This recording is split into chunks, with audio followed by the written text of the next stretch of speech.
আসসালামু আলাইকুম। আমি মারিয়াম, হাদিস নোট চ্যানেলের সর্বপ্রথম ভিডিওতে আপনাকে স্বাগতম। ছোট কিংবা বড়, কিন্তু আমাদের উচিত প্রতিটি কাজ সম্পর্কে ভাবা এবং চিন্তা করা।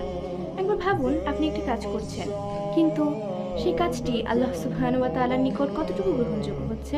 সহিহ বুখারী হাদিস নাম্বার 1-এ বলা হয়েছে, রাসূল সাল্লাল্লাহু আলাইহি ওয়াসাল্লাম বলেন, কাজ এর প্রাপ্য হবে নিয়ত অনুযায়ী, আর মানুষ তার নিয়ত অনুযায়ী প্রতিফল পাবে।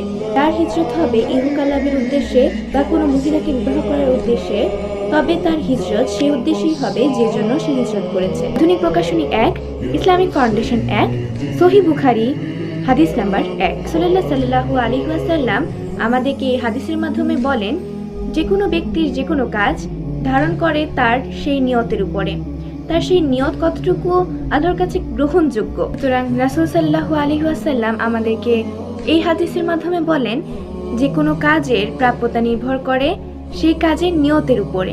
সুতরাং এই হাদিসের শিক্ষা হলো, আমাদের অবশ্যই যে কোনো কাজ করার আগে ভেবে নিয়ত সঠিক রেখে তারপর কাজ করাটা অত্যন্ত জরুরি। যদি আমরা ছোট কোনো কাজের মাধ্যমে নিয়ত সঠিক রেখে যে কোনো কাজ করি, তাহলে ইনশাল্লাহ আমরা বড় কোনো সওয়াব আশা করতে পারি। কিন্তু সেক্ষেত্রে যদি আমরা মানুষকে দেখানোর জন্য কোনো কাজ করি কিন্তু আমাদের নিয়ত সঠিক নেই, তাহলে আল্লাহর কাছে তা গ্রহণযোগ্য হবে না। সুতরাং প্রতিটি কাজের ক্ষেত্রে আমাদের অবশ্যই রাসূলের এই হাদিস মনে করা উচিত। আল্লাহ হাফেজ। আসসালামু আলাইকুম।